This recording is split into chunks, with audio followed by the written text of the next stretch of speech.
문 앞에서 신발을 벗다 말고 나는 빗자루를 세웠다. 손님이 아니라 어머니라고요. 입 밖으로 뛰쳐나온 말은 내 것이 아니었다.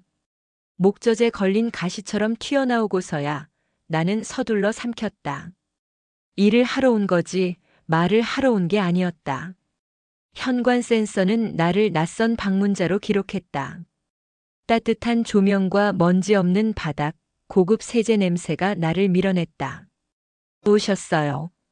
남자가 짧게 인사했다. 나지막한 목소리. 시선을 마주치지 않았다. 회색 니트를 입고 손목엔 반짝이는 시계. 그 손목을 나는 한때 내 손으로 감싸 안고 잠재웠다. 칭얼대던 새벽, 열이 오르던 밤, 그 손목의 체온을 나는 기억한다. 지금 그 손목이 내게 영수증처럼 말을 건넸다. 방은 3개예요. 거실부터 부탁드릴게요. 한재우. 내 아들 이름을 속으로만 불렀다. 혀끝에 올라오는 소금기가 금방 사라졌다. 나와 그는 서로 모르는 사람처럼 굴기로 합의한 듯 했다. 합의서에 도장을 찍은 적은 없지만 이 낯선 집 공기는 이미 그 문장을 다 읽고 있는 것 같았다. 걸레는 어디 있나요? 나는 일꾼의 목소리로 물었다. 그는 고개로 싱크대를 가리켰다. 세제는 이쪽. 물 자주 갈아주세요. 나는 말없이 고개를 끄덕였다. 고개를 끄덕이는 건 쉬웠다. 어려운 건 허리를 굽히는 일이었다. 허리를 굽히면 기억이 쏟아졌다. 닦아낸다, 헹군다, 짜낸다, 펴바른다. 동작을 반복할수록 오래된 죄책이 바닥 틈에서 올라왔다. 그 틈새를 비집고 오래전 젖은 장판 냄새가 피어올랐다. 서울로 떠나던 날 재우는 마당 끝에서 서 있었다. 나는 돌아서서 한 번도 뒤를 보지 않았다. 보았다면 못 떠났을 것 같아서. 여긴 와이프 방. 남자가 지나가며 말했다. 방 문틀이 말끔했다. 내가 정리한 적 없는 종류의 말끔함이었다. 틈이 없는 광택은 사람을 들이지 않는다. 나는 한 뼘 들어가 서랍에 손잡이를 닦았다. 손잡이는 사람의 온도를 배운다. 누가 자주 열고 닫는지, 누가 잠그고 숨기는지, 누가 손끝으로 안부를 전하는지. 손잡이가 미세하게 차가웠다. 거실의 액자에 가족 사진이 걸려 있었다. 남자와 여자 그리고 꼬마. 여자의 미소는 예쁘게 접혔고 꼬마의 앞니는 아직 다 자라지 않았다. 나와 닮은 건 아무것도 없었다. 닮지 않아 다행일까, 닮지 않아 서글플까. 나는 액자 유리를 마지막까지 닦았다. 유리 표면에 내 얼굴이 어렴풋이 겹쳤다. 투명한 것들은 늘 잔인했다. 물티슈는 말고 마른 걸레로 마무리해 주세요. 남자가 덧붙였다. 그 말투, 그 호흡, 어릴 때의 버릇이 한 음절도 남김없이 자라 있었다. 재우는 예전에도 끝맺음을 정리하던 아이였다. 장난감을 정렬하듯 감정도 칸칸이 접어넣었다. 내가 비워둔 자리를 스스로 채우며 컸다. 나는 그 칸의 이름을 한 번도 묻지 못했다. 현관 쪽에서 조심스러운 발소리가 났다. 아빠, 청소하는 이모야? 맑은 목소리. 나는 몸을 굳혔다. 발소리는 가벼웠다. 문틈으로 바람이 들어오듯 아이가 방 안 공기를 바꿨다. 남자가 짧게 대답했다. 응. 일하시는 분이야. 인사해. 아이가 나를 올려다봤다. 동그랗게 뜬 눈에 바다가 찍혔다. 눈동자 속 물결이 내 숨을 붙잡았다. 안녕하세요. 나는 고개를 숙였다. 아이가 묻는다. 할머니는 어디 있어요? 나는 대답하지 못했다. 불러본 적 없는 호칭이 어금니에 걸려서 부서졌다. 그때 부엌 쪽에서 여자의 목소리가 나를 스쳤다. 오셨어요. 오늘은 주방도 부탁드릴게요. 김연서. 며느리의 이름도 나는 속으로만 불렀다. 그녀는 예의를 잃지 않는 법을 배운 사람처럼 보였다. 예의가 많을수록 거리는 멀어진다. 나는 싱크대를 비우고 설거지통 밑에 눅눅함을 닦았다. 눅눅함은 언제나 밑에 있다. 겉은 번들거려도 아래는 물을 먹는다. 철수 세미를 누르자 손바닥이 시렸다. 차가운 금속 냄새가 뼛속으로 스며들었다. 나는 손가락 마디를 펴고 다시 오므렸다. 몸이 기억하는 일은 머리가 잊어도 움직인다. 나는 오래도록 몸으로 벌어 몸으로 버텨온 사람이다. 점심 무렵 며느리가 식탁에 컵을 내렸다. 드시게요. 따뜻한 차예요. 나는 컵을 양손으로 감쌌다. 온기는 늘 순간이었다. 고맙습니다. 며느리는 미소를 그렸고 곧바로 시선을 문서로 돌렸다. 책상 위엔 일정표가 있었다. 빡빡한 시간표는 이 집의 심장처럼 뛰었다. 정시에 먹고 정시에 움직이고 정시에 쉬는 집. 나는 이 집의 시간이 나와 다르게 흐른다는 걸 믿기로 했다. 믿지 않으면 잡음이 생긴다. 청소 마치시면 메시지 주세요. 이체해 드릴게요. 며느리가 말했다. 가벼운 말인데 가벼운 말이 아니었다. 이 집에서 나와 이 집은 돈으로 연결되어 있었다. 돈은 정확하다. 그래서 냉정하다. 나는 고개를 끄덕였다. 지금 내게 필요한 건 정직한 숫자였다. 숫자는 사람을 다치게 하지 않는다. 대신 거리를 만든다. 방 하나를 남겨두고 나는 잠시 창가에 섰다. 바깥 베란다에 작은 다육이가 새 그루. 햇빛은 공평했다. 누구의 창에도 같은 색으로 닿았다. 하지만 나는 알고 있다. 같은 햇빛도 유리의 두께에 따라 다른 온도로 들어온다. 어떤 창은 뜨겁고 어떤 창은 미지근하다. 어떤 창은 오래 닫혀 있었다. 여기 이 부분 얼룩 남았어요. 재우가 내 손에서 걸레를 받아들었다. 그는 얼룩을 2번, 3번 원을 그리며 닦았다. 말끔히 지워졌다. 이 집은 습기가 올라와서 곧 얼룩이 또 생겨요. 내가 말했다. 그럼 자주 불러야겠네요. 그의 말은 농담 같았고 농담이 아니었다. 뼈 없는 말들이 더 아프다. 나는 웃는 척했다. 그렇죠. 자주 부르세요. 현관문 비밀번호 입력 소리가 다시 났다. 또각 또각 또각 멈춤. 나는 숫자 소리를 세었다. 4번, 2번, 3번. 삶은 늘 비밀번호 뒤에 숨어 있다. 열어야 보이고 누군가가 열어주지 않으면 볼 수 없다. 나는 이제 이 집의 비밀번호를 모르는 사람이다. 모르는 사람으로 들어와 모르는 사람으로 나갈 것이다. 그게 오늘의 계약이었다. 마지막 방을 닫고 나오는데 아이가 슬쩍 내 손목을 보았다. 할머니 시계 예쁘다. 놀라서 아이를 보았다. 아이는 자연스럽게 할머니라고 말했다. 누구도 가르쳐주지 않은 호칭을 아이는 알고 있었다. 며느리가 아이를 불렀다. 서진아, 방해하지 마. 아이는 고개를 끄덕이면서도 내 손목을 한 번 더 보았다. 초침이 짧게 떨고 있었다. 멈춘 적 없는 초침이 오늘따라 더 크게 들렸다. 초침이 짧게 떨고 있었다. 멈춘 적 없는 초침이 오늘따라 더 크게 들렸다. 나는 걸레를 접어 싱크대에 얹었다. 묻은 물 한 방울이 스테인리스 위에서 둥글게 떨었다. 오늘은 여기까지 하실게요. 연서가 물었다. 목소리는 예의였지만 결론은 항상 정해져 있었다. 네. 거실은 마무리했어요. 좋아요. 내일도 가능하시면. 내일은 힘들어요. 그때 서진이 달려왔다. 할머니 같이 그림 그려요. 연서가 즉시 끼어들었다. 서진아, 이모 바쁘다니까. 아이의 표정이 접혔다. 나는 웃어 보였다. 다음에 하자. 웃음은 바닥 물자국처럼 금방 말랐다. 식탁 위엔 반찬통이 줄지어 있었다.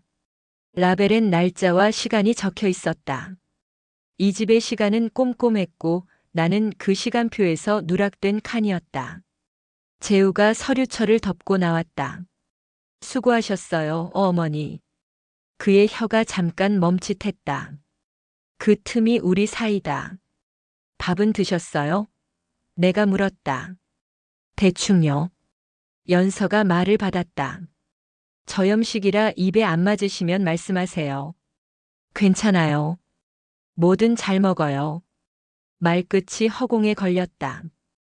허공은 늘 청소가 안 된다. 서진이 다시 나를 잡아 끌었다. 할머니, 내 숙제 봐줘요. 연서가 서랍을 닫으며 말했다. 서진아, 약속했지? 헷갈리지 않기로. 그녀의 손끝이 식탁을 두드렸다. 얇은 손톱이 접시를 툭 건드렸다. 나는 아이에게 속삭였다.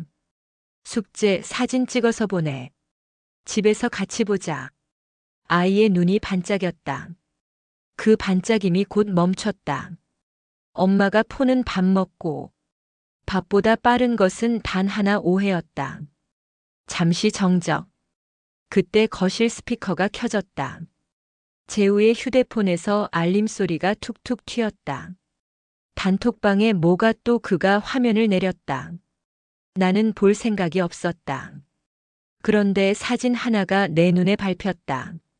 청소도구 옆에 선 내 뒷모습. 설명에는 짧게 적혀 있었다.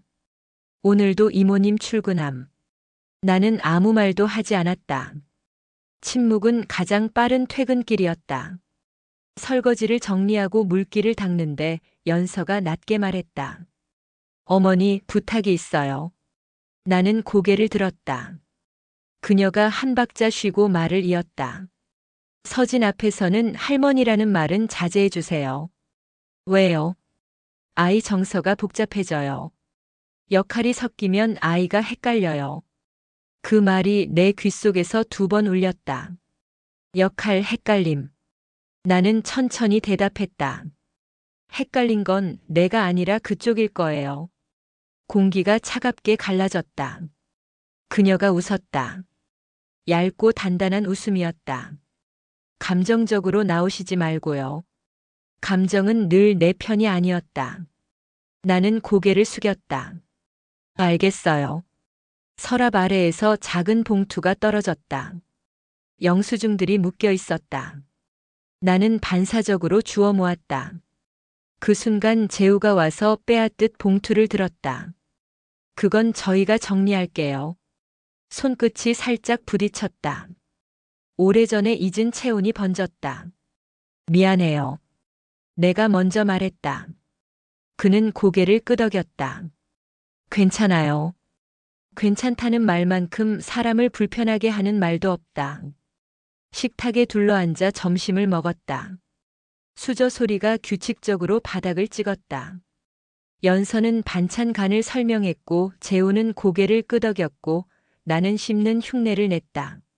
서진이 조심스레 물었다. 주말에 놀이터 가요? 재우가 대답했다. 아빠 바빠. 아이의 입술이 말렸다. 나는 말하고 싶었다. 내가 데려갈게. 그 말은 목구멍까지 왔다가 멈췄다. 이 집의 규칙은 말보다 빨랐다. 그때 전화벨이 울렸다. 연서가 받았다. 네, 어머니. 목소리가 한 톤 부드러워졌다. 이번 주 금요일에 오세요? 네, 정리 다 됐어요.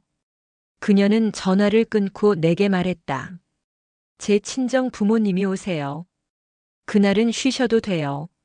쉬라는 말이 해고보다 선명할 때가 있다. 네. 나는 짧게 답했다. 식사가 끝나고 나는 주방 타일의 틈을 솔로 문질렀다.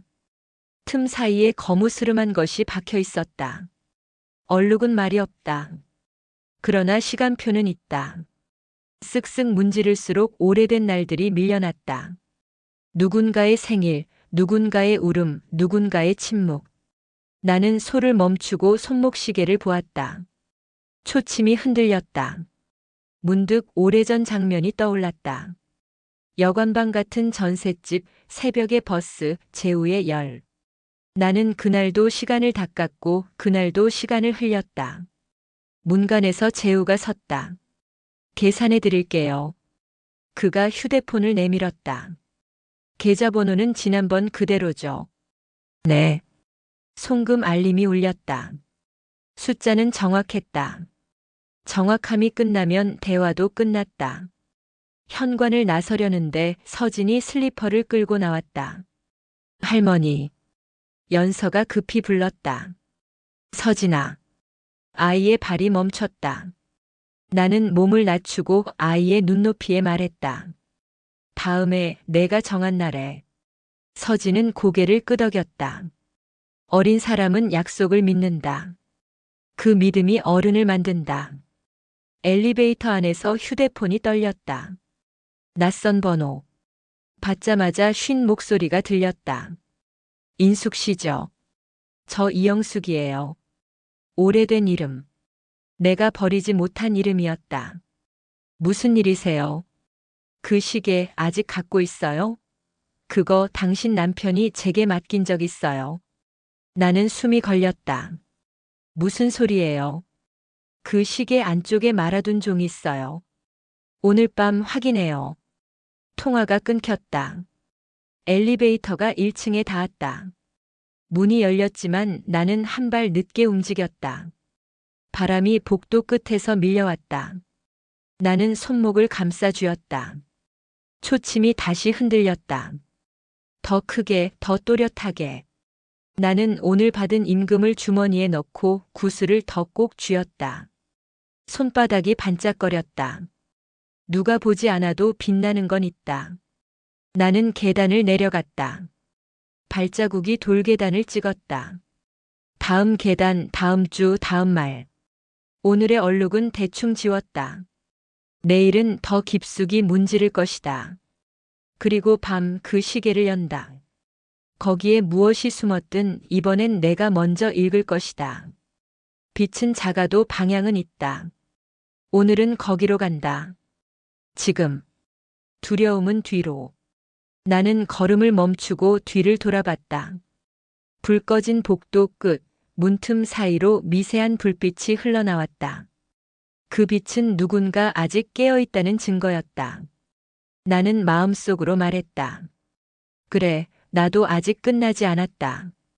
밤이 되자 방 안 공기가 눅눅했다. 창문을 반쯤 열었는데도 바람이 들지 않았다. 탁자 위에 올려둔 시계는 여전히 초침을 떨고 있었다. 금속의 차가움이 손끝에서 피처럼 번졌다. 나는 조심스레 시계줄을 풀었다. 가죽 안쪽 틈에 얇은 종이 한 조각이 말려 있었다. 이영숙의 목소리가 귓가에서 다시 울렸다. 그 시계 안쪽에 종이가 있어요. 손톱으로 가장자리를 밀자 종이는 바스락거리며 밖으로 나왔다. 종이 위엔 흐릿한 글씨가 있었다. 7월 13일. 제우 발열. 병원비 미납. 오늘도 늦는다. 글씨는 삐뚤고 얇았다. 내 글씨였다. 시간은 잊었지만 펜의 각도와 힘은 기억났다.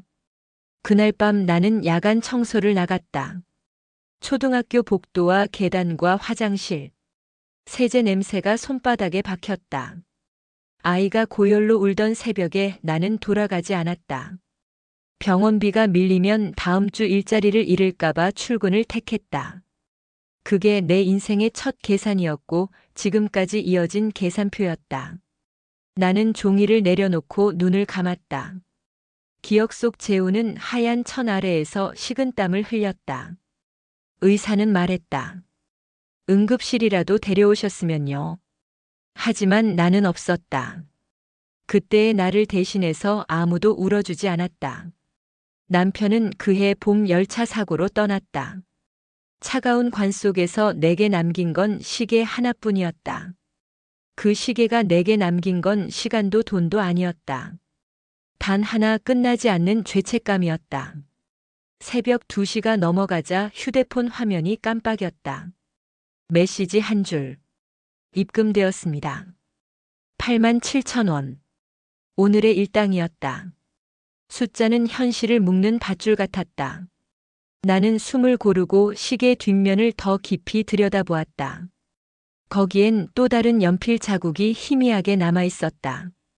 누구라도 내 곁에 있어줄 수 있게. 이번 글씨는 내 것이 아니었다. 남편의 필체였다.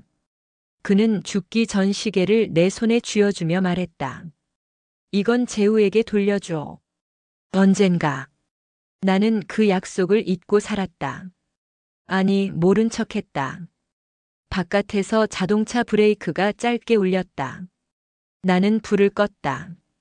어둠 속에서도 시계는 빛났다. 초침은 멈추지 않았지만 내 안의 시간은 오래전에 멈춰 있었다. 그때 문 두드리는 소리가 났다. 인숙 씨. 문틈으로 약한 빛이 스며들었다. 이웃 할머니였다. 전기가 나가서요. 손전등 좀. 나는 손전등을 내밀었다. 그가 내 손을 보더니 말했다. 이 손 참 고생했겠네. 짧은 말이 가슴을 울렸다. 그가 떠난 뒤 처음 듣는 온기였다. 복도가 다시 어두워졌다. 나는 시계를 쥔 채 누웠다. 초침 소리가 귓속에서 불었다. 딸깍, 딸깍, 딸깍. 리듬은 재우의 심장 소리 같았다. 멀리서도 들리는 그 아이의 발자국. 떠나던 날에 문 닫히는 소리. 그리고 오늘 다시 열릴지도 모르는 소리. 잠들기 전에 종이를 다시 접어 넣었다. 나는 한 줄을 덧붙였다. 언젠가 말하자. 그날의 이유를. 글씨는 흔들렸지만 눈물 자국은 남기지 않았다. 오늘은 울지 않기로 했다. 울음은 아무것도 바꾸지 못하니까. 새벽 신문 오토바이 소리가 멀어졌다. 창문 틈으로 찬 공기가 스며들었다. 손끝이 서늘했다. 나는 속삭였다. 시간아, 조금만 멈춰줘. 대답 대신 초침이 한 칸 더 나아갔다. 그때 문 아래로 무언가 밀려왔다. 하얀 봉투였다. 발신인도 수신인도 없었다. 봉투엔 사진이 한 장 들어있었다. 어린 재우 그리고 낯선 남자. 둘 다 환하게 웃고 있었다. 사진 뒤엔 짧은 문장이 있었다. 그때 이 아이 옆엔 내가 있었어. 손끝이 떨렸다. 이름 없는 문장이 오래된 복수를 예고했다. 나는 창가로 가서 사진을 달빛에 비췄다. 남자의 어깨에 얹힌 손, 재우의 반쯤 닫힌 눈, 배경에 낡은 놀이터. 놀이터 모래바닥에서 반짝이는 게 보였다. 유리구슬이었다. 아이가 오늘 내게 쥐어준 그것과 똑같았다. 나는 주머니에서 구슬을 꺼내 사진 옆에 놓았다. 두 개의 반짝임이 하나의 점으로 겹쳤다. 그 겹침이 내 뼈 속으로 스며들었다. 나는 낮게 말했다. 그래. 이번엔 내가 먼저 묻겠다. 시계가 대답처럼 울렸다. 딸깍. 지금. 더 이상 미루지 말자. 나는 탁자 서랍을 열어 낡은 공책을 꺼냈다. 표지에 묻은 세제가 하얗게 말라 있었다. 첫 장엔 오래된 장보기 목록이 적혀 있었다. 쌀, 콩나물, 세제, 아이 해열제. 마지막 줄에 작은 동그라미가 있었다. 다음 달로 미룸. 그 동그라미가 내 삶의 모양이었다. 필요한 것들은 늘 다음 달로 넘어갔다. 미뤄둔 것들이 쌓여 언덕이 되었고 그 언덕을 넘지 못해 나는 늘 숨이 찼다. 공책 사이에서 영수증 한 묶음이 떨어졌다. 날짜가 지워진 곳마다 내가 있었다. 저녁을 걸으며 모은 돈으로 재우 운동화를 샀던 날 사이즈를 한 칸 크게 골랐다. 금방 클 거라고 믿었다. 하지만 내가 모르는 사이에 아이는 다른 방식으로 컸다. 입술을 다물고 부탁을 포기하고 기다리는 법만 늘렸다. 휴대폰 화면을 켰다. 통화 기록엔 이영숙의 번호가 반짝였다. 메시지를 보낼까 하다 말았다. 묻고 싶은 말이 너무 많았다. 사진 속 남자는 누구인지, 왜 지금 보내왔는지, 그리고 왜 내게 기억을 대신하듯 봉투를 밀어 넣었는지. 나는 문턱에 앉아 한참을 생각했다. 답은 없었다. 없으니 만들어야 했다. 나는 내일의 동선을 적었다. 오전에 시장 일, 오후에 재우 집 청소, 밤에는 이영숙을 만난다. 간단한 세 줄이 오늘보다 더 어려워 보였다. 그래도 적어두면 갈 수 있다. 종이에 적힌 길은 사람을 밀어준다. 나는 펜을 내려놓고 시계를 다시 찼다. 가죽줄이 손목을 감싸자 심장이 제자리를 찾는 듯 했다. 바람이 창문 틈을 스쳤다. 비가 올 것 같았다. 빗소리는 얼룩을 지우지만 낡은 자국은 더 선명하게 남긴다. 나는 내 속에 오래된 자국을 천천히 문질렀다. 재우야. 이름을 소리내어 불러보았다. 낯설었다. 이름이 이렇게 낯선 날이 오리라고는 생각하지 못했다. 그래도 부르면 조금 가까워진다. 멀어진 것들은 이름부터 다시 찾아야 한다. 나는 창문을 닫았다. 초침이 한 번 크게 울렸다. 그 소리가 유난히 사람 목소리처럼 들렸다. 누군가 내 이름을 부르는 듯 했다. 인수가, 이제 그만 잊지 마. 심장이 한 박자 늦게 뛰었다. 아침 공기는 차가웠다. 커튼을 젖히자 회색 하늘이 낮게 드리워졌다. 어젯밤 닫아둔 유리엔 작은 손바닥 자국이 남아 있었다. 나는 손끝을 대보았다. 내 손보다 작았다. 햇빛이 스치자 자국은 천천히 사라졌다. 마치 누군가 밤새 다녀간 흔적처럼 뚜렷했다. 시계를 찬 손목이 묵직했다. 어제보다 초침 소리가 느리게 들렸다. 나는 하얀 봉투의 사진을 다시 꺼냈다. 남자의 얼굴을 확대했다. 익숙했지만 단번에 떠오르지 않았다. 눈과 코와 입의 간격과 웃음선, 귀의 곡선이 오래된 기억을 긁었다. 휴대폰에 메시지가 도착했다. 발신인 이름은 없었다. 오늘 오후 3시 오래된 놀이터에서. 짧고 명령 같았다. 사진 속 배경과 같은 장소였다. 나는 지도를 확인했다. 재건축으로 반쯤 사라진 구역이었다. 그래도 가야 했다. 시장 일을 마치고 버스를 탔다. 창밖으로 낡은 간판이 뒤로 밀렸다. 분식, 세탁, 대부 같은 단어들이 비틀린 네온을 떨구었다. 제우와 김밥 한 줄을 나누던 가게도 보였다. 지금 그 자리는 부동산 중개가 차지하고 있었다. 버스가 멈췄다. 놀이터엔 아무도 없었다. 철제 그네에 비닐봉투가 매달려 바람을 타고 흔들렸다. 나는 봉투를 잡아 뜯었다. 안에는 작은 메모가 있었다. 기억나죠? 제우 옆에 그 남자. 글씨는 이영숙의 것이었다. 나는 전화를 걸었다. 왜 이런 걸 보냈느냐고 묻자 그녀는 낮은 목소리로 말했다. 이제야 기억이 움직일 때라고 했다. 진실이 필요하다면 더 빨리 말했어야 했다고 나는 소리를 높였다. 잠시 침묵이 흐르고 통화는 끊겼다.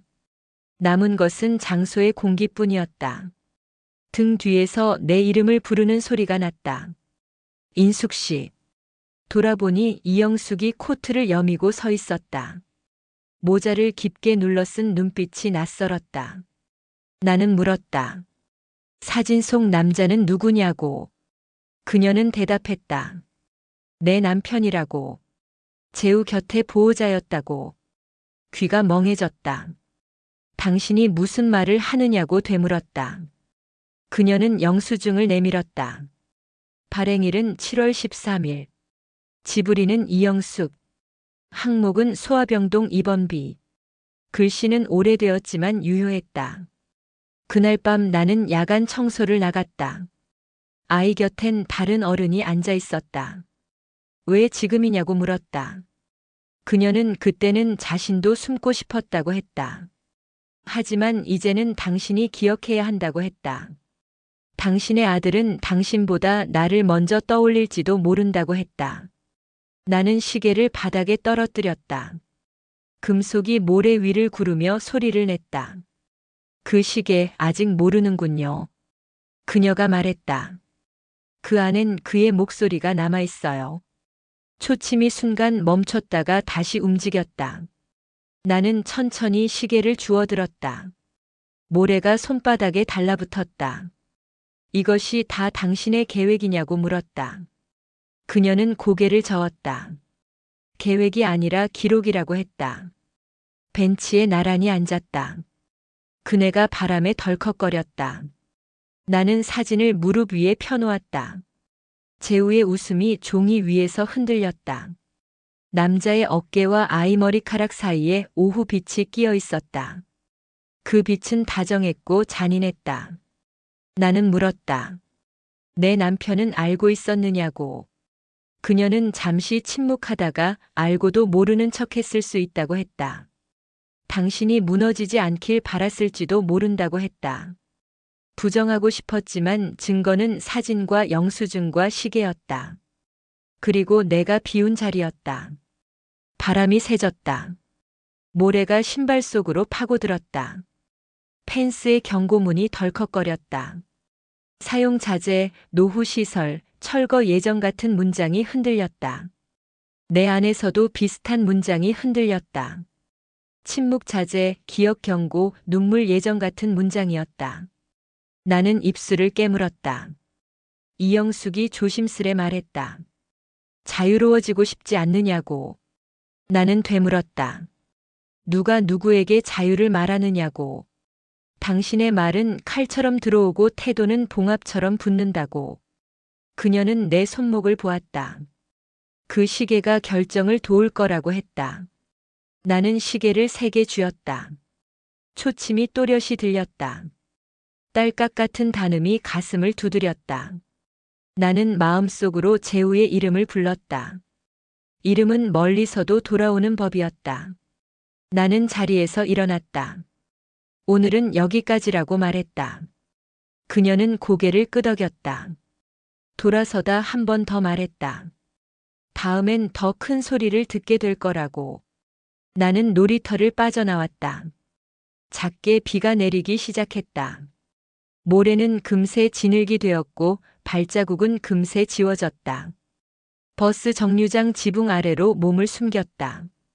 시계를 귀에 가까이 가져갔다. 잡음과 초침이 섞여 들렸다. 이제 집으로 가자고 속삭였다. 집에 도착하니 현관 앞에 작은 상자가 있었다. 보내는 사람 표시는 없었다. 상자 안에는 카세트 테이프가 1개 들어 있었다. 라벨에는 연필로 3글자가 적혀 있었다. 재우. 손끝이 저려왔다. 누군가 오래 준비한 장면 같았다. 집 안불을 켰다. 테이프를 틀 기계는 버린 지 오래였다. 대신 테이프를 들어 귀에 붙였다. 말이 될 리 없었지만 그 순간엔 무엇이든 듣고 싶었다. 안에서 바스락거리는 먼지 소리가 났다. 과거는 늘 먼지와 함께 온다. 시계를 풀어 탁자에 올려두었다. 가죽줄이 젖어 어두운 색으로 변했다. 나는 수건으로 물기를 닦았다. 빗소리가 창문을 두드렸다. 사진과 메모와 테이프와 시계가 한자리에 모였다. 사건이 아닌 물건들이 말을 걸었다. 내가 도망친 시간을 보라고 했다. 의자를 끌어 식탁 가운데 앉았다. 불을 낮추고 창문을 닫았다. 방 안에 빗소리만 남았다. 메모 뒤에 번호를 휴대폰에 입력했다. 이영숙의 번호였다. 누르지 않았다. 오늘은 침묵을 선택했다. 침묵은 때로 해부보다 명확했다. 그때 휴대폰에 알림이 올랐다. 송금 내역이었다. 금액은 이전과 같았다. 정확했고 차가웠다. 나는 문장 하나를 떠올렸다. 정확함이 끝나면 대화도 끝난다. 그렇다면 정확함 이전으로 돌아가야 했다. 계산이 아니라 호명을 해야 했다. 나는 낮게 말했다. 재우야, 듣고 있니? 대답은 없었다. 대신 초침이 크게 울렸다. 그 울림이 사람 목소리 같았다. 누군가 내 이름을 불렀다. 인수가, 이제 그만 잊지 마. 심장이 한 박자 늦게 뛰었다. 나는 눈을 감았다. 오늘의 비는 오래 갈 것 같았다. 그러나 내일은 온다. 나는 내일을 향해 의자를 밀었다. 천천히 숨을 골랐다. 비가 그쳤다. 하늘은 눅눅한 연기처럼 흐려 있었다. 아침이 되었지만 방 안엔 밤의 냄새가 남아 있었다. 탁자 위에는 시계와 테이프와 젖은 수건이 나란히 놓여 있었다. 모두 내가 붙잡고 있던 것들이다. 나는 카세트를 손끝으로 굴렸다. 작은 바퀴가 덜컥거리며 돌았다. 기계가 없어도 소리는 머릿속에서 재생되었다. 그날의 기계음이 울렸다. 숨이 가빠지던 아이의 목소리가 울컥 올라왔다. 낮은 남자의 속삭임이 스며들었다. 괜찮아. 아빠가 옆에 있어. 나는 두 손으로 귀를 막았다. 하지만 목소리는 멈추지 않았다. 귀가 아니라 기억이 울리고 있었다. 아빠라는 단어가 내 이름보다 먼저였다. 눈앞이 흐려졌다. 기억은 잊히지 않는다. 사람은 다만 모른 척하는 기술만 늘린다. 초인종이 울렸다. 벨소리가 지나치게 컸다. 문을 열자 세진이 서 있었다. 어머니. 이 사진 혹시 어머니 거예요? 그녀는 봉투를 내밀었다. 안에는 사진 몇 장이 들어 있었다. 한 장에는 재우가 웃고 있었다. 다른 장에는 젊은 여자가 아이의 손을 잡고 있었다. 그 얼굴은 이영숙이었다. 이걸 어디서 구했니? 현관 앞에 있었어요. 이름도 주소도 없었어요. 그녀 표정에는 당혹과 의심이 동시에 떠올랐다. 어머니, 요즘 이상한 연락 받으세요. 며칠 전부터 모르는 번호로 전화가 오더라고요. 나는 눈을 피했다. 괜찮아. 그런 거 없어. 입술이 먼저 거짓을 골랐다. 그녀는 테이프를 들었다. 이건 뭐예요? 틀어도 돼요. 안 돼. 내 목소리가 먼저 튀어나왔다. 공기가 멎었다. 세진의 눈이 커졌다. 혹시 숨기는 게 있으세요? 나는 대답하지 않았다. 대신 탁자 위 시계를 바라보았다. 초침이 느리게 갔다. 딸깍, 딸깍. 그 소리가 죄를 세는 메트로놈 같았다. 그 시계. 요즘 자주 보시네요. 그냥 남편 유품이야. 그녀가 웃었다. 유품은 마음을 달래야 하잖아요. 그런데 어머니는 자꾸 더 흔들리는 것 같아요. 나는 시계를 벗어 손바닥에 올렸다. 가죽 안쪽 나사를 천천히 돌렸다. 누런 종이 조각이 한 번 더 미끄러져 나왔다. 거기에는 짧은 문장이 적혀 있었다.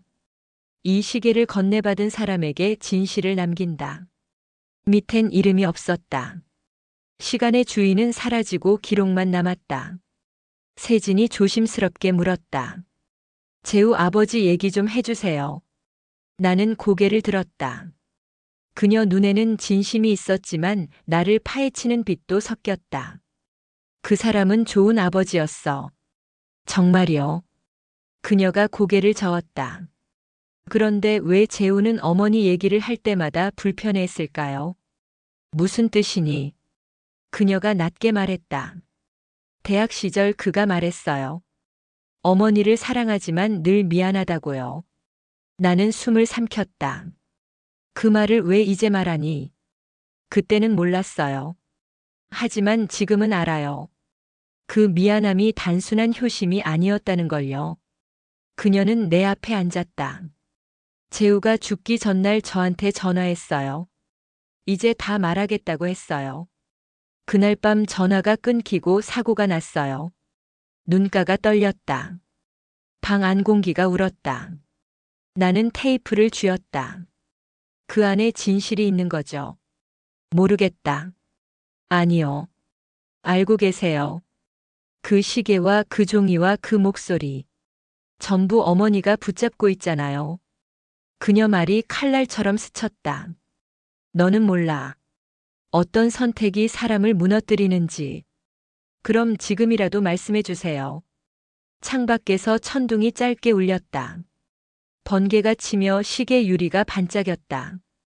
테이프가 그녀의 손에서 미끄러져 바닥을 굴렀다. 케이스가 벌어지며 필름이 풀렸다. 아주 짧은 음성이 새어나왔다. 인수가. 그날 밤. 나였어. 남편의 목소리였다. 세진이 놀란 눈으로 나를 보았다. 지금 뭐라고 했어요? 나였다고요. 나는 테이프를 주워 닫았다. 그래. 그날 밤 나도 거기 있었어. 그녀가 물었다. 그게 무슨 뜻이에요? 곧 알게 될 거야. 나는 젖은 하늘을 보았다. 빗줄기 사이로 흐린 빛이 스며들었다. 기억의 문은 완전히 닫히지도 완전히 열리지도 않았다. 하지만 하나는 분명했다. 이제 도망치지 않겠다는 것뿐이었다. 나는 시계를 다시 찼다. 가죽이 차갑게 들러붙었다. 초침이 한 번 크게 떨렸다. 그 소리가 사람의 목소리처럼 들렸다. 인수가, 이제 그만 잊지 마. 심장이 한 박자 늦게 뛰었다. 나는 새 종이를 꺼내 한 줄 적었다. 오늘 밤, 테이프를 끝까지 듣는다. 숨지 않는다. 듣고 나서 말한다. 누구의 잘못인지, 누구의 책임인지, 누구의 이름으로 살아왔는지. 세진이 일어났다. 그녀는 문가에서 한 번 더 돌아봤다. 어머니, 저도 도울게요. 하지만 숨기시면 안 돼요. 나는 고개를 끄덕였다. 숨기지 않겠다고 마음속으로 대답했다. 말로는 아직 내지 못했다. 말은 늘 행동보다 늦게 걷는다. 문이 닫히자 방 안이 가벼워졌다. 탁자 위에 사진들을 펼쳤다. 아이의 웃음은 종이 위에서 여전히 맑았다. 남자의 손은 너무 익숙했다. 나는 사진 뒤를 뒤집었다. 모든 건 당신이 선택한 결과입니다라는 문장이 있었다. 혀끝이 말라붙었다. 선택이라는 단어는 늘 잔인했다. 그 단어는 원망도 핑계도 허락하지 않았다. 물을 올렸다. 끓는 소리가 시작되었다. 소리는 빨라졌고 마음은 느려졌다. 나는 한 모금의 차를 마시며 마음속으로 날짜를 더듬었다. 7월 13일. 발열. 미납. 야간. 그리고 다음 날의 공복. 조각들이 원을 그리며 가운데로 모였다. 밖에서 아이 우는 소리가 들렸다. 요란하지 않은 울음이었다. 굶주림과 졸음과 서운함이 섞인 소리였다. 나는 잠시 문턱에 서서 복도를 내려다보았다. 꺼진 층계참에 그림자가 짧게 스쳤다. 누구나 각자의 문턱을 넘고 있었다. 오늘 나는 내 문턱을 넘는다. 저녁이 되자 바람이 말랐다. 나는 등잔불처럼 작은 스탠드를 켰다. 방 안 사물들의 그림자가 길어졌다. 테이프를 공책 위에 올려놓았다. 휴대폰으로 수리점을 검색했다. 플레이어를 빌릴 곳을 찾았다. 문 닫기 전 1시간. 충분했다. 나는 가방을 들었다. 문을 잠그고 계단을 빨리 내려갔다. 바람이 소매를 파고들었다. 금속 난간이 차가웠다. 버스 정류장을 향해 걸었다. 신호등의 빨강이 길게 늘어졌다. 주머니 속 시계가 울렸다. 딸깍, 딸깍. 누군가 내 걸음에 박자를 맞춰주는 듯 했다. 나는 멈추지 않았다. 오늘은 끝까지 간다. 조용히 더 기다렸다. 수리점 불빛은 희미했다. 낡은 간판 아래로 커피 냄새가 흘렀다. 문을 밀자 방울 소리가 젖은 공기를 흔들었다. 카운터 뒤 남자가 고개를 들었다. 카세트요? 요즘도 씁니까?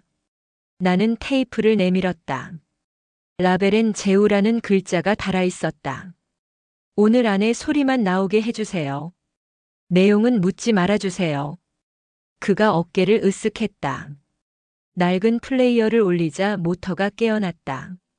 테이프가 풀렸다 감겼다. 스피커에서 잡음이 먼저 새었다. 이어 낮은 숨 그리고 남자의 목소리. 인수가. 나였어. 그날 밤 병원에. 심장이 속을 박차고 올라왔다. 테이프는 계속 돌았다. 영숙이 대신 갔어. 널 지키고 싶었어. 재우는 널 찾았고 난 거짓말했어. 엄마는 일하러 갔다고 그 아이는 결국 소리가 잘렸다.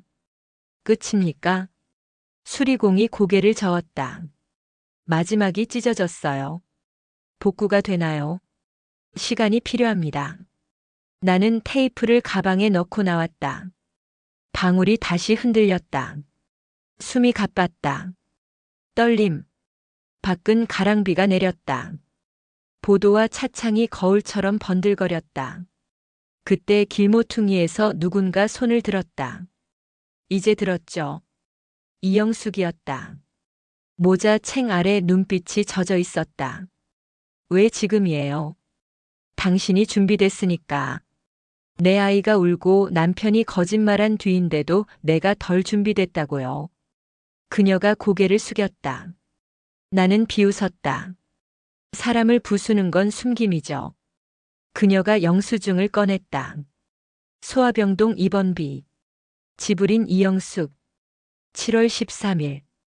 비가 글자를 더 선명하게 했고 내 속은 더 엉겨붙었다. 그날 아이가 마지막으로 한 말을 알아요. 그녀가 낮게 말했다. 엄마는 왜 안 와요? 나는 숨을 삼켰다. 그만. 난 손을 잡아줬어요. 그래서 그 애는 날 기억해요. 나는 테이프를 들이밀었다. 가져요. 더는 듣고 싶지 않아요. 그녀는 받지 않았다. 이제 당신 차례예요. 숨길지 말할지. 그녀가 돌아섰다. 빗줄기가 코트 자락을 눌렀다. 집으로 돌아오니 불 꺼진 거실에 세진이 있었다. 어머니, 어디 다녀오셨어요? 수리점. 테이프는요? 나는 고개를 끄덕였다. 들었어. 뭐가 있었는데요? 그날 밤의 문장들. 그리고 잘린 결말. 세진의 눈썹이 흔들렸다. 준서한테 말하실 건가요? 그래. 더는 빙빙 돌지 않을 거야. 그럼 집안 난리가 나요. 한 번은 나야 한다. 나는 시계와 테이프를 나란히 올려두었다. 초침이 릴처럼 돌았다. 딸깍딸깍. 세진이 의자에 앉았다. 저도 옆에 있을게요. 숨기지 마세요. 숨길수록 커지더라. 나는 시계를 풀어 뒷면을 문질렀다. 희미한 문장. 진실을 남긴다. 눈을 감자 병실 형광등의 소금기가 떠올랐다. 그 밤 나는 야간 청소를 선택했고 아이는 다른 손을 잡았다. 그는 울다 잠들었고 나는 울지 않았다. 울음은 일을 늦추니까. 그 목소리 아버지 맞죠? 그래. 그럼 저는 어떻게 해야 하죠? 판단하지 마. 누군가는 분명히 말해야 해요. 그래서 말하러 갈 거야. 나는 우산을 챙겼다. 같이 갈게요. 아니, 오늘은 나 혼자. 아들의 집 앞 골목엔 물이 고여 있었다. 배를 누르자 발소리가 다가왔다. 문이 열렸다. 준서가 서 있었다. 엄마, 잠깐 이야기하자. 거실엔 장난감과 세탁물이 흩어져 있었다. 나는 테이프를 테이블에 올려놓았다. 오늘 이걸 들었어. 준서의 얼굴이 굳었다. 그게 뭐야? 너의 이름. 세진이 문턱에서 숨을 삼켰다. 나는 천천히 말했다. 그날 열이 올랐을 때 나는 일터에 있었고 내 곁엔 다른 어른이 있었다. 그리고 내 아버지는 사실을 숨겼다. 준서는 눈을 감았다가 떴다. 누가 내 곁에 있었는데? 이영숙. 그분이 왜? 그 사람의 남편이 내 곁을 지켰어. 아빠 대신. 준서가 주먹을 쥐었다가 풀었다. 왜 지금? 이제야 내가 준비됐으니까. 엄마의 준비 때문에 나는 오랫동안 준비 없이 살았어. 그 말이 귀를 찢었다. 세진이 나섰다. 오늘은 서로 말끝을 자르지 말아요. 나는 시계를 아들 앞에 밀었다. 여기 아버지의 글씨가 있다. 준서가 뒷면을 훑었다. 진실을 남긴다. 손등이 떨렸다. 엄마, 왜 나를 남겨두고 갔어? 돈을 잃으면 내일이 사라질 것 같았어. 그래서 오늘의 내가 사라졌지. 다리가 휘청였다. 소파 등받이를 붙잡았다. 비소리가 창문을 쳤다. 곧 불이 꺼졌다. 거실이 어둠에 잠겼다. 초침 소리만 남았다. 전등 나갔네. 세진이 휴대폰 플래시를 켰다. 엄마. 준서가 말했다. 오늘은 끝내자. 여기서. 그래. 끝내자. 작은 플레이어에 테이프를 넣었다. 모터가 돌고 잡음이 깔렸다. 목소리가 흘렀다. 인수가. 영숙이 대신 갔고 아이가 널 찾길래 나는 거짓말을 했어. 엄마는 일하러 갔다고. 미안하다. 그날만은 내가 무너지지 않길 바랐다. 소리가 또 끊겼다. 릴이 헛돌았다. 정적. 나는 숨을 들이켰다. 이제는 내가 말할게. 듣고 있어. 그날 나는 두려웠고 가난했고 바빴다. 그 셋이 합쳐지면 사람은 잔인해진다. 나는 내 옆자리를 팔고 내일을 샀다. 그러고도 내일은 오지 않았다. 준서의 어깨가 내려앉았다. 알겠어. 모른 척은 못하겠지. 하지만 용서하라는 말은 못하겠다. 그 말 하러 온 거 아냐? 그래. 오늘은 용서가 아니라 사실을 놓으러 왔다. 정전이 끝나며 불이 켜졌다. 서로의 눈이 더 선명해졌다. 세진이 물었다. 이제 어떻게 하죠? 나는 시계를 차며 대답했다. 숨지 않는다. 내일부터는 내가 묻기 전에 내가 말하겠다.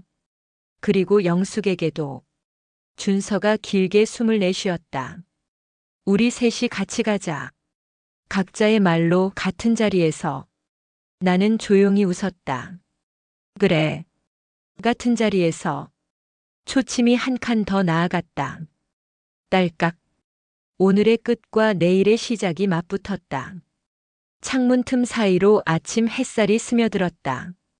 비가 거치자 바닥의 물자국이 거울처럼 반짝였다. 나는 속삭였다. 이제 진실의 주인은 나야. 그리고 아주 오래 멈춰있던 초침이 다시 뛰기 시작했다. 약속한 오후 우리는 오래된 놀이터로 갔다. 하늘은 씻은 듯 맑았고 그네는 기름칠이라도 한 듯 조용했다. 모래는 햇빛을 반사하며 묵묵히 빛났다. 나는 시계를 찼다. 초침이 평온하게 움직였다. 오늘은 달아나지 않겠다고 스스로에게 말했다. 먼저 도착한 사람은 이영숙이었다. 검은 모자 대신 하얀 스카프를 맸다. 그녀는 손에 국화 한 송이를 들고 있었다. 뒤이어 준서와 세진이 나타났다. 아들의 걸음은 빠르지 않았지만 멈출 생각도 없어 보였다. 우리는 그네 앞에 원을 그리듯 섰다. 그네 사슬이 바람 없이 미세하게 떨렸다. 나는 입을 열었다. 오늘 끝내자. 내 목소리는 낯설 만큼 고르고 단단했다. 이영숙이 먼저 고개를 숙였다. 말할게요. 미뤄둔 말들. 그녀의 시선이 준서를 향했다. 미안하다. 내가 찾던 밤마다 나는 내 옆에 있었다. 손을 잡아달라던 내 말이 아직도 남아있다. 준서가 질문 대신 숨을 길게 뱉었다. 그럼 아버지는? 그는 말끝을 씹었다. 나는 시계를 벗어 그의 손에 얹었다. 뒷면의 문장이 햇빛을 받아 떠올랐다. 진실을 남긴다. 그는 천천히 끄덕였다. 세진이 손을 모았다. 오늘은 서로 말끝을 끊지 맙시다. 다 듣고 그 다음에 묻죠. 그녀의 목소리는 낮았지만 선명했다. 우리는 고개를 끄덕였다. 나는 과거를 펼쳤다. 그날 나는 야간을 선택했어. 가난이 등을 밀었다. 두려움이 길을 가렸다. 나는 내 곁을 한밤의 손에게 맡겼다. 다음 날 내 이마에 열이 내려앉은 자리를 보고서야 내가 빠져나온 구덩이를 보았다. 바람이 스쳤다. 모래 위에 둥근 그림자가 생겼다. 이영숙이 국화를 낮은 말뚝 옆에 꽂았다. 그 남자, 내 남편이었어. 그는 내 웃음을 좋아했다. 하지만 우리가 저지른 비밀은 그 웃음에 그림자를 달았다. 준서가 물었다. 왜 한 번도 말하지 않았나요? 이영숙이 답했다. 내 엄마가 무너질까봐. 그리고 내가 부서질까봐. 준서는 눈을 감았다. 결국 둘 다 부서졌네요. 제 앞에서 침묵이 돌았다. 그때 출입문에서 누군가 걸어 들어왔다. 낯익은 실루엣. 내 심장이 한 박자 늦게 뛰었다. 사진 속 남자와 닮은 얼굴이었다. 더 마르고 늦은 걸음이었다. 그는 멈춰 모자를 벗었다. 늦었네. 이영숙이 중얼거렸다. 나는 그를 바라봤다. 파편들이 제자리를 찾아붙었다. 남편의 친구라던 남자. 장례식에서 우산을 씌워주던 손. 야간 청소를 소개한 목소리. 나는 물었다. 당신 이름이 뭐였지? 그가 답했다. 박윤수. 오래전에 남편이 농담처럼 말하던 이름. 윤수는 나보다 시간을 잘 쫓아. 그 윤수였다. 이영숙의 남편. 그리고 사진 속 보호자. 그는 준서를 보며 허리를 굽혔다. 미안하다. 내가 찾던 밤마다 나는 등을 돌렸어. 내가 울음을 그칠 때까지 나는 성인인 척했다. 준서의 입가가 떨렸다. 왜요? 윤수가 똑바로 말했다. 두려워서. 내 엄마를 빼앗는 도둑이 될까봐. 내가 가진 가족도 잃을까봐. 그의 목소리가 갈라졌다. 나는 내 아버지에게 사죄하려 했어. 하지만 그는 사고로 갔고 나는 시계를 넘겨받았지. 비겁한 전갈처럼. 나는 시계를 다시 찾다. 초침이 잠깐 멈칫했다가 다시 움직였다. 말할 준비를 하는 혀처럼 조심스러웠다. 세진이 한 걸음 나섰다. 그럼 오늘 누구부터 잘못을 말하죠? 우리는 서로를 바라봤다. 내가 먼저 말했다. 나는 내 옆자리를 팔았다. 맞아. 내 죄다. 이영숙이 뒤따랐다. 나는 그 빈자리에 내 손을 끼웠다. 너의 기억을 내 것으로 바꾸려 했다. 내 죄야. 윤수가 고개를 떨궜다. 나는 그 밤 진실을 숨겼다. 겁쟁이였다. 내 죄다. 준서가 우리를 훑었다. 그럼 나는요? 나는 고개를 저었다. 너는 피해자였다. 그는 고개를 든 뒤 천천히 말했다. 아니요. 난 오랫동안 모른 척했다. 의심이 자라는데도 평온의 연극을 택했다. 오늘부로 그 연극을 내린다. 그는 모래를 발끝으로 그어 원을 지웠다. 엄마 끝내자며 왔지. 그럼 끝을 실제로 만들자. 세진이 물었다. 어떻게? 준서가 말했다. 오늘 이후 아무도 숨기지 않는다. 서로에게도. 그리고 기록한다. 말로만 끝내지 말자. 나는 봉투를 꺼냈다. 시계 속 종이와 사진, 영수증, 테이프 라벨 조각. 전부 정리해 넣어왔다. 여기 있어. 이건 우리 넷이 공동 보관하자. 다음 세대에겐 거짓이 아닌 설명으로 건네자. 윤수가 봉투를 받았다가 다시 내게 돌려주었다. 내가 주인이야. 나는 고개를 저었다. 진실의 주인은 이제 우리 모두야. 햇빛이 봉투의 유리창을 비췄다.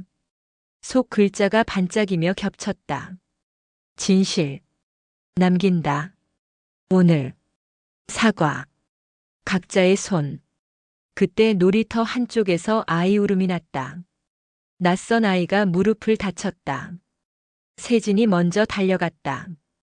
그녀는 무릎을 닫고 밴드를 붙였다. 아이가 울음을 멈추자 짧게 인사했다. 그 순간 나는 보았다. 돌봄은 간단했다.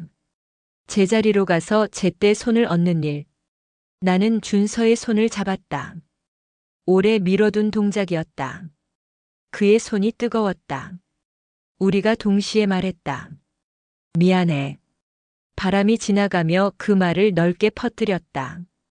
이영숙이 물러서며 눈물을 닦았다. 윤수는 모자를 다시 눌렀었다. 끝냈다고 믿는 순간 전화가 울렸다. 발신인은 모르는 번호. 나는 스피커폰을 눌렀다. 거친 숨소리가 먼저 흘렀다. 이어 낮은 음성이 떨렸다. 인숙 씨. 병원입니다. 오래전 사건 기록을 확인했어요. 그날 밤 입원대장에 남편 성함이 2번 찍혀 있어요. 간인도 이중이에요. 누군가 의무 기록을 바꿨습니다. 모래가 차갑게 식었다. 우리는 서로를 보았다. 윤수가 입술을 굳혔다. 이영숙의 손에서 꽃잎이 한 장 떨어졌다. 세진이 낮게 말했다. 그럼 아직 끝이 아니네요. 나는 시계를 쥐었다. 초침이 한 칸 더 나아갔다. 멈추지 않는 소리였다. 나는 대답했다. 그래. 아직 끝이 아니야. 그리고 숨을 모았다. 다음 장 문을 연다는 마음으로. 오늘의 원을 지우고 더 큰 원을 그릴 준비로. 우리는 국화 앞에 잠시 서 있었다. 햇빛이 내 얼굴을 스치고 지나갔다. 초침은 우리 숨을 새듯 또렷이 울렸다. 지금. 전화를 끊자 놀이터의 바람이 바뀌었다. 하늘은 잠시 멎은 듯 낮게 깔렸다. 모래 위 발자국이 천천히 지워졌다. 누군가 기록을 손댔다는 말이 머릿속을 울렸다. 나는 숨을 골랐다. 끝이 아니래. 이영숙이 중얼거렸다. 그럼 누가였을까? 윤수가 고개를 들었다. 그때 병원 행정실에 동생이 있었다고 했다. 그는 거기서 멈추지 않았다. 내가 부탁했어. 이름 한 줄만 바꿔달라고. 내 아내 대신 인숙 씨로. 그의 목이 갈라졌다. 당신에게 죄를 덮어 씌운 건 나였어. 바람이 멎었다. 심장이 비었다. 왜였냐고 묻자 그는 떨리는 손으로 모자를 쥐었다. 고발하면 영숙이 다칠 것 같았어. 아이도 병원도 잃을까봐. 그땐 그게 옳다고 믿었어. 이영숙이 그를 바라봤다. 윤수, 그게 정말 옳았다고 믿었어. 아니. 이제는 아니야. 그날 이후 매일이 벌이었어. 나는 눈을 감았다. 병실의 냄새와 형광등의 떨림이 되살아났다. 보호자 서명을 요구하던 종이. 남편의 이름 아래 낯선 글씨로 내 이름이 있었다. 그날 이후 모든 서류는 나를 가리켰다. 세진이 낮게 물었다. 그럼 아버지도 알았던 건가요? 윤수가 고개를 끄덕였다. 그는 시계를 내게 건네며 침묵을 선택했어. 이건 그녀가 알아야 할 벌이야. 그렇게 말했다고 했다. 손목이 얼어붙었다. 진실을 남긴다는 문장이 벌의 문장으로 변했다. 준서가 한 걸음 다가섰다. 결국 모두가 거짓으로 버텼네요. 그래. 거짓이 진실을 지킬 거라 착각했지. 그럼 이젠 뭘 믿어야 하죠? 믿음은 새로 쓰는 거야. 나는 테이프를 꺼내 들었다. 마지막 남은 조각이었다. 오늘 이걸 끝내자고 말했다. 모두가 놀랐다. 그게 증거잖아요. 그래서 끝내야 해. 증거는 또 다른 거짓을 낳아. 나는 금속 상자를 모래 위에 놓고 라이터를 켰다. 불꽃이 필름을 한자 검은 연기가 솟았다. 남편의 목소리가 마지막으로 흘렀다. 인수가 이제 진실을 돌려줘. 소리는 바람에 흩어지고 재만 남았다. 이영숙이 물었다. 이제 조금은 편해요. 아니. 하지만 더 무겁진 않아. 윤수가 국화를 눕혔다. 세진이 말했다. 오늘 이후 우리는 서로 다른 이름으로 살지 말아요. 나는 고개를 끄덕였다. 숨길 것도 남길 것도 없다. 하늘이 갈라지며 푸른 빛이 비쳤다. 준서가 내 손을 잡았다. 엄마. 그 한마디가 오래 미뤄진 판결처럼 가슴에 놓였다. 우리는 말없이 앉아 있었다. 모래는 발목을 감쌌고 햇빛이 내려앉았다. 시계는 다시 또렷이 울렸다. 딸깍, 딸깍. 오늘은 어제와 달랐다. 기억의 멍울은 남았지만 더는 나를 묶지 않았다. 나는 낡은 봉투를 꺼냈다. 재우에게라고 적힌 편지였다. 나는 낮게 읽었다. 엄마는 오늘 용서 대신 진실을 선택했어. 너의 웃음이 다시 흔들리면 내 눈물은 잠깐만 흐를게. 봉투를 접어 불길에 넣었다. 금세 사라졌지만 향은 남았다. 이건 끝이냐고 누군가 물었다. 아니, 끝이 아니라 시작이야. 이제 각자의 이름으로 같은 방향을 보자. 바람이 불었다. 꽃잎이 흩어지고 불탄 재가 반짝였다. 그 빛이 내려앉자 모두가 웃었다. 울음과 웃음이 겹친 소리였다. 나는 시계를 벗어 모래 위에 두었다. 초침은 멈추지 않았다. 딸깍, 또 딸깍. 이름이 지워져도 이 소리는 남겠지. 오늘의 원을 지우고 더 큰 원을 그릴 거다. 우리는 조용히 일어섰다. 같은 자리에서 각자의 길로 걸었다. 그때 다시 전화가 왔다. 병원 기록팀이었다. 의무 기록에 간인이 겹쳐 있고 필체가 달라 확인이 필요하다고 했다. 나는 짧게 말했다. 우리가 가겠다. 우리는 네 사람 같은 길로 걸었다. 버스 창밖 신호등이 길게 늘어졌다. 시계는 손목에서 조용히 뛰었다. 병원 복도는 예전과 같은 냄새였다. 기록팀 직원이 우리를 안내했다. 스캔본과 원본이 나란히 놓였다. 나는 종이를 만지지 않았다. 직원이 말했다. 당시 담당자의 실수 혹은 고의가 의심됩니다. 윤수가 앞으로 나섰다. 내 고의였다. 내가 바꿔달라고 부탁했다. 직원이 잠시 멈췄다. 우리는 진술서를 썼다. 나는 비운 밤을, 이영숙은 잡아준 손을, 윤수는 바꾼 이름을, 준서는 잃은 질문을 적었다. 글자들이 서로의 빈칸을 메웠다. 직원은 말했다. 늦었지만 바로잡겠습니다. 바로잡힌다는 말은 과거를 구하진 못해도 오늘을 세운다는 말이었다. 퇴원 표지판 옆에서 우리는 잠시 섰다. 말은 충분했고 침묵이 필요했다. 나는 자동 판매기 물을 4잔 뽑았다. 첫 모금이 목을 지날 때 오래된 가시 하나가 빠져나오는 듯 했다. 세진이 조용히 말했다. 오늘 이후 기록은 우리가 쓴다. 모두가 고개를 끄덕였다. 병원을 나서자 햇빛이 열렸다. 우리는 시장 골목을 지나 놀이터로 돌아왔다. 국화는 그대로였고 꽃잎 몇 장만 더 떨어져 있었다. 나는 리본을 꺼내 말뚝에 묶었다. 이름 대신 날짜를 적었다. 오늘. 그리고 옆에 짧게 썼다. 숨지 않는다. 준서가 내 어깨에 손을 올렸다. 엄마, 밥 먹자. 아주 평범한 말이었는데 가슴이 먼저 대답했다. 그래. 우리는 근처 국수집에 들어갔다. 김이 올라왔고 국물은 뜨거웠다. 나는 생각했다. 진실은 뜨거운 국물과 닮았다. 급히 넘기면 되고 오래 식히면 맛을 잃는다. 식사를 마치고 나는 마지막으로 놀이터를 돌아봤다. 그네는 낮게 흔들렸다. 오후는 기울었지만 마음은 서지 않았다. 세진이 웃었다. 어머니, 오늘 잘하셨어요. 나는 말했다. 우리 모두가 잘한 거야.